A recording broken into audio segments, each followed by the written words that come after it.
Shiri. Mankwara. Sekuru Shiri. Ashika Sekuru. Wanga mpenda mabiga. Ayo. Nyamura spedo. Grazi rako mzukuru kaenda kurefu grazi rako ndio unobata grazi rako unoziya. Sumudzai uso wenye masetarisa grazi. Sumudzai uso tarisa grazi.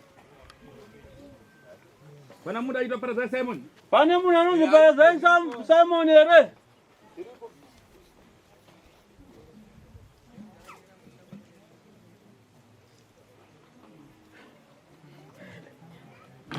Fambai baba. Darika munotenderera pasvimbo dzatate guru idzi. Ukanza muwa kwashedze wakayogara wakagadzirira kusumuka. Ikati mese munofanira kukasika kuuya mese tendereso.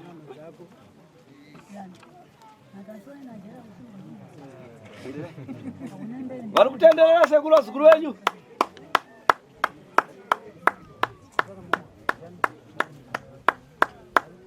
Chabwino imani pana mnapasha.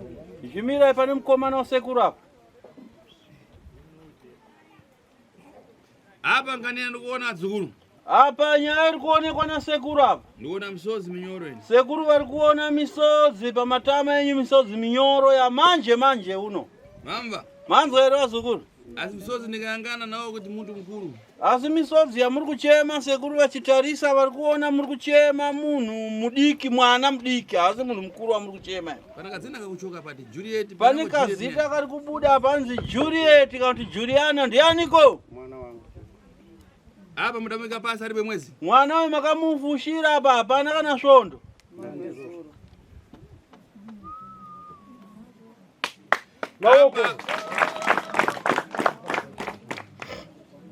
Asingani.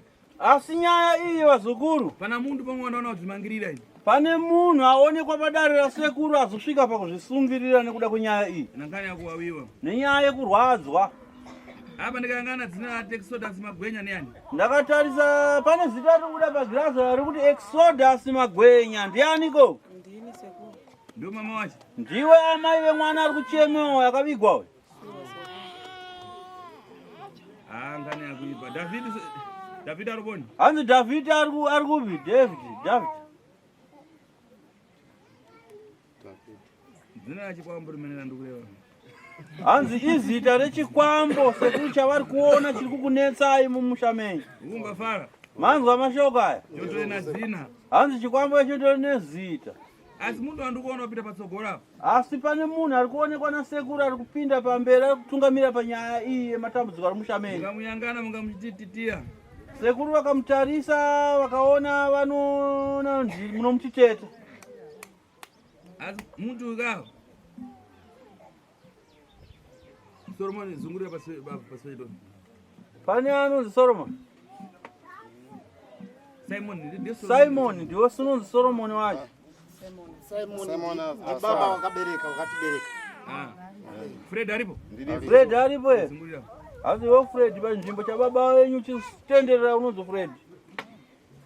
Ukwana pa kuzungurira. Uri kuona ere pari kutenderera pamuzukuru. Pakuchoka dzina ati Margaret Majinest niani? Hanzi pari kubuda zita riri kuti Margaret ndianiko? Tete. Eka! Ya zungurira ime pananza kwa. Hanzi tenderera umire pano vamwe wako apa. Muntu umene ndaona kupezani. Hanzi munhu iye ataurwa nasekuru ari kubuda pano watete wenyu anonzi Margaret. Hanzi ndiye achakupedza imese kuti sai. Umbafara. Manzo ere? Ane domba. Apa ndikuona gore rapera mdaika munongo mtumbi pansi. Zvanzi ndiri kuona gore rapera makaviga mumwe munhu futi. Mwana wako ani? Ndiwo Fred? Mwana wako Fred? Mwana wangu. Kaniyo ndaiona yatokotera. Hanzi nyaya iyoyo ndaiona yakurisa kwazvo. Unofana kuatenga au unofana kuchikonzesa funa kuda gobekisena funa chiriani? Zvanzi munokwanisa here kuvatora Tete wenyu auye pano kana kuti munoda kungoitirwa go back to sender chinyararire munoda zvipi? Akwanisika ari kwakabura akatotiza akaenda Zimbabwe. Ari kugurura. Atatawa.